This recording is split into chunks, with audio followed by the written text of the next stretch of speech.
Aloha and welcome to Inside the Writer's Studio. I'm your host, Isla Allgood, and today I'm excited to bring to you Amy Elizabeth Gordon. Amy Elizabeth will read a piece of something that she's written, and then we'll follow that up with some talk story where we get to know her as an author, as a writer. Welcome, Amy Elizabeth. Aloha, everyone listening, watching at some point. Welcome to Inside the Writer's Studio. I love the name of this show. I love being here and sharing the practice of writing. It is a practice. So what I would like to offer to you today is borrowed and inspired from a prompt from David White's book called Essentials. And I had a writing coach recommend this book to me, and she said, just open any page, read the first line, and use that as your prompt for your piece. So that's what this is today. Close is what we almost always are. Ease of mind seduced me for decades. Close is what we almost always are, as we catch a glimpse of the spacious quality that the present moment affords us. Landing here, I'm setting up shop and allowing ease to flow into my mind fully and freely. Methodically building a palace in my mind, complete with cool marble floors, arched windows allowing in natural ambient light, and an inviting flowing breeze to penetrate the space, complete with comfy carpets for settling in close to the earth. This present moment palace affords me a chance to take a deep breath and realign with my tender heart. Here, my resilient heart beats steadily, reassuringly, steady, much like the quality of my breath. The price I pay for rent on this mind palace comes in daily payments of pause. The investment of incremental actions which reflect awareness and acceptance produces an awesome return. Pausing as I enter each room, noticing my intention carrying me forward, I am consumed with awe. Awareness and acceptance come through movements like walking on the beach, splashing in the water, marveling at the rivulets of sand, shell, and crab. A beautiful moment of aha-ness. Close is where we always are, close to being fully present. A moment of insight strikes me this morning and pulls me into the present moment. It surfaces as a positive reframe on the hidden horror of being considered a tourist. Close to being native in the moment, in my 20s, I remember navigating my way through the busy streets of London and someone asking me for directions. Amused, I feel honored. I remember hiking in the deep woods of the Olympic National Forest and someone asking me information about the trail up ahead. Confident, I feel honored. And now, living in the most remote place on the planet, we have so few tourists due to the global pandemic. So the people who are here are the people who are here. Nobody is asking for directions, and still, up until now, I wear this cloak of shame that people think I'm a tourist. It's time to return to honor. I've done a lot of deep work of letting go that I need to be indigenous or native or somehow make restitution for the color of my skin.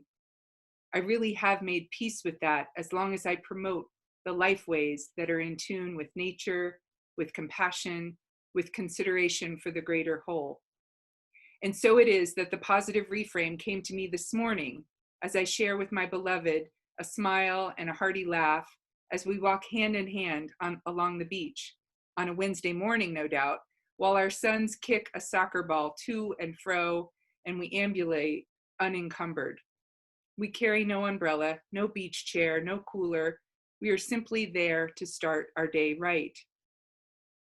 It strikes me that most of the time, up until now, that when we would witness a family spending time together, it was either a holiday, a vacation, a weekend, or some sort of celebration.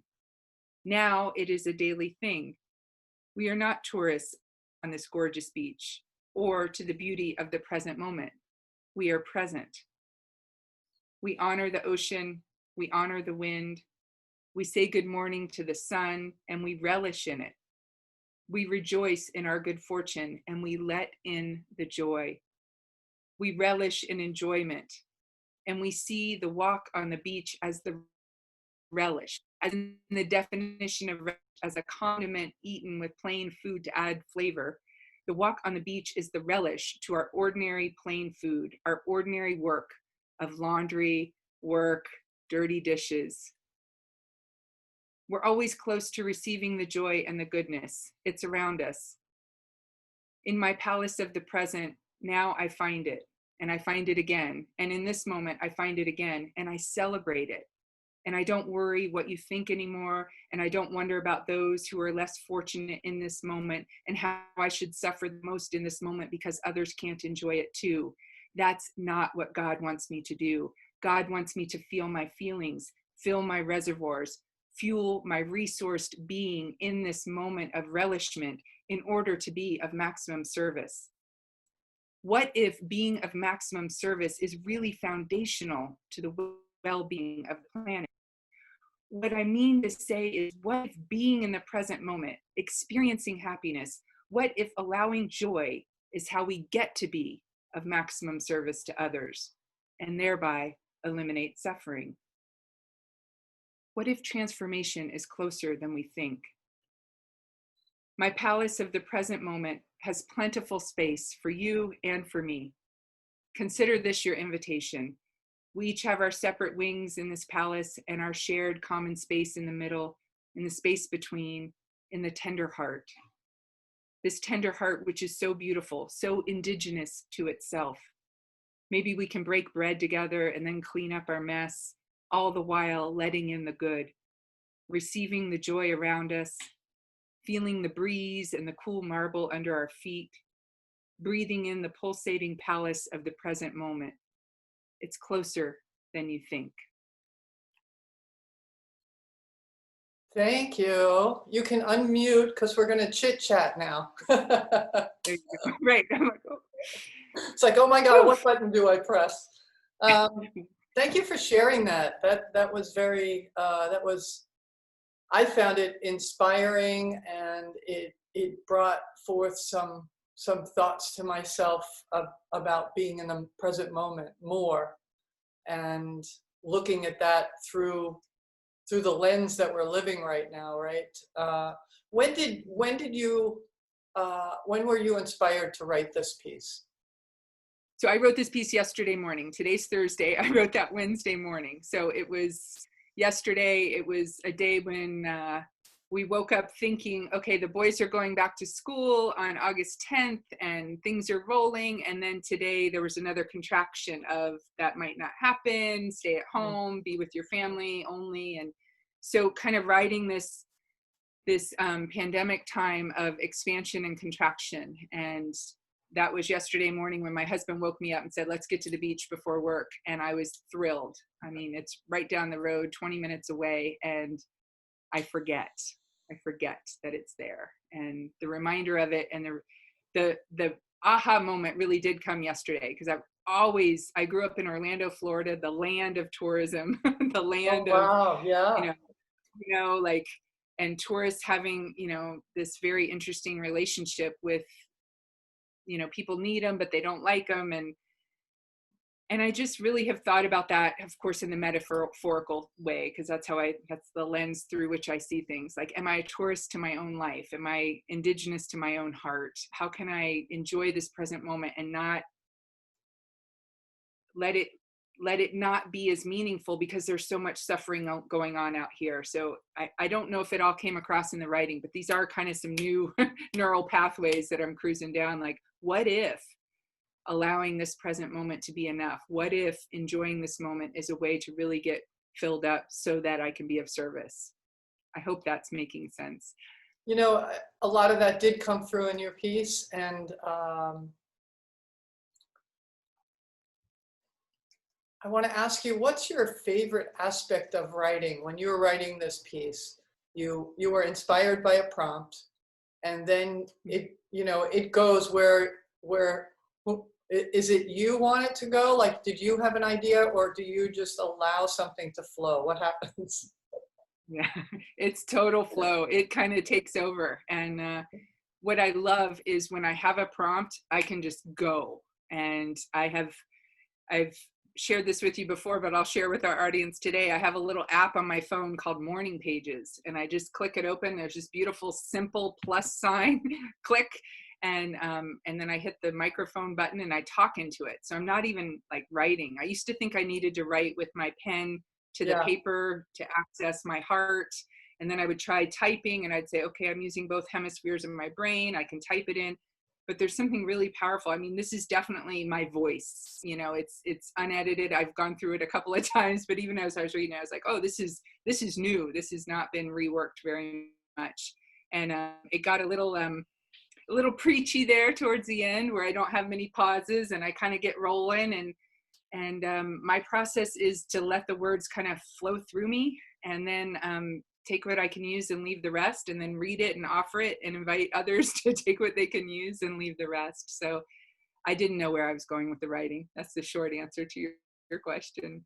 So for this particular one, you spoke it into the phone? Mm-hmm, mm-hmm. Well, that's really helpful. I mean, I think that's helpful for people out there watching who maybe they are a writer, maybe they're not. And they're like, well, I'm not good at it, or I can't do that because I failed English in high school, or, we come up with all kinds of reasons why we can't do something. And that makes it really accessible to a lot of people because you speak the words in, and the computer doesn't always get it correct, right? I mean, you get some weird stuff, especially living in Hawaii, and you say Waimea, it may not look like that the first 10 times you say it, but I think that's a wonderful, you're the first person who's talked about that on the show, to use that as a tool. It may be a surprise, and some people, especially people who maybe have vision issues, or their hands doesn't work well, or they don't know how to use a computer, this is such an easy way to get some ideas, right? You could use it for what you did, which was very much stream of consciousness, right? Mm-hmm. Mm-hmm. Or you could have an idea for a story, and start that way. Yeah, it works. And I love to set myself up and set up my clients and other writers, set them up for success. And so I even do a timer, and it comes on, there's an automatic thing, that notification, it says time for your morning pages. And I did it again this morning, and it gave me a gold star, and they're like, this is your best running streak yet. And it was 2 days in a row. So I don't mean to paint the picture that I do this every day, but it goes off at a certain time. And I've even done it with my computer. There's something called otter.ai or something where I can verbally dictate into the computer, and it starts to get to know me a little better than the morning pages. So this computer program knows the words that I use a lot, and it does breaks and punctuation, and it's much better. This is just one big glom. It's a big glom, right? A big glom. It's like taking it out of here. And I think during this time, the invitation, just as you said, to anybody who may or may not consider themselves a writer, like, we all have a story to tell right now. Yeah. And whether it's just to help us to digest and metabolize the daily events, or as some sort of legacy that we're going to leave for our kids or our family or our friends, just to be marking this time in some significant way. So I know some people who are taking photographs at the same time every day, or the writing process or painting, but somehow I think to fuel our creative fire in a way that really helps us, I'm all about the cathartic process of writing. That writing today helped me a lot, and it was super stretchy to read. I mean, for me to say, what if I allow myself a moment to enjoy this and not try to take on the suffering of others? It's like, can I even utter those words? That was really stretchy, Isla, super stretchy. Yeah. I hear you. I love the words that you use, the palace of the present moment. Yeah. It just gave it a different it was another way of saying living in the now or be in the present moment, but it offered some power. So thank you for that. You're welcome. And for people who don't know you, when did you start writing? When did you either start writing or start to think maybe I am a writer? I heard an interview the other day. I'll answer it with this interesting observation I had. It was a painter who had success later in life, and the interviewer said, "When did you start painting?" And she responded, "When did you stop?" It was like we all grew up painting, we all grew up writing. It's like, Right. It's not really when did it start, it's when did it stop. So for me, it's been fits and starts, of stopping here and there. But I think I've always written, the diary. I remember the little lock because I grew up with 4 brothers, so I can remember keeping my thoughts behind lock and key. And now most, I guess, kind of going from that writer to published author happened in the last year. I wrote my transformational memoir, got it out there, had a writing coach, had editing, had feedback, and doing the whole thing. And I got in with a hybrid publisher, Balboa Press, where it's not total self-publishing and it's not total traditional publishing. It's a bit of a hybrid. And they took it and had some issues with some things I was saying and considered it libel. And they said, you can either take a pseudonym or change your story. And I was like, what? And it was just identifying where I was from. It was talking about certain aspects of my childhood that I wasn't intending to cause any injurious reactivity or anything. But they said, oh, somebody might sue you or it might be misconstrued. And I was like, whoa. So the publishing world, I feel like, kind of groomed me as an author now. Like, I'm a published author because I've had somebody else tell me, you can't say this. And my editor saying, you should just self-publish and say whatever you want. And me actually walking my talk, like, I don't mean to cause any harm. I'm sorting through all this, and it's meant to inspire people. My true mission in life is to inspire people to have the healthiest relationships they can with themselves and others. And so we can all uplift and transform the world. And so I did that and took out a bunch of the work. And then they said, okay, it's good. It's fit for publishing. And they published it. Next thing I know, it's at Amazon. I was like, wait a minute, I wasn't ready. My editor didn't do the final edits. I wasn't ready. So my book is out there and it's completely imperfect. So that in itself has been a process of like embracing the imperfection and like, wow, are we ever done? Writing memoir is a big celebration and challenge because the story's never over. Right. And that's how I see it. And I don't know about you, because I've written a lot of memoir type stories, is they can change from one day or 1 month or 1 year to the next.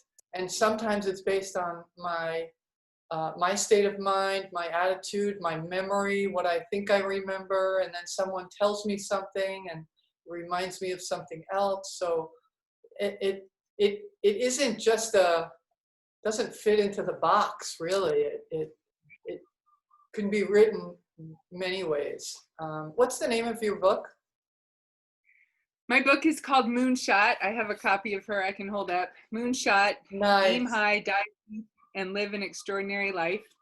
And what was your favorite part of that whole process from beginning to end? There was something that was just kind of stands out for you. Truthfully, it was getting the endorsements. it was having people say, yeah, this is the real, raw, vulnerable Amy. This is her visceral memoir. This is her elegant retelling. This is from despair to repair. Like colleagues of mine, my kumu, other relational experts, just having people say, yes, this is worth being on the planet. It was validating. It was rewarding. I loved picking which ones were going to go on the back of the book and which ones are in here. And just knowing that that this is serving a purpose. It wasn't just the mental indulgence of let me put it all out there. It was really an invitation, and the endorsements gave me that little injection, that little boost of inspiration. Yes, do this, keep going. The Mhm. world needs this message. So that was the best part if I had to pick one.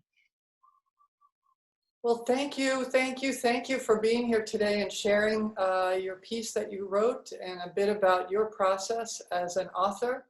And for people watching, if you want to know more, you can look at the website for HawaiiWritersGuild.com.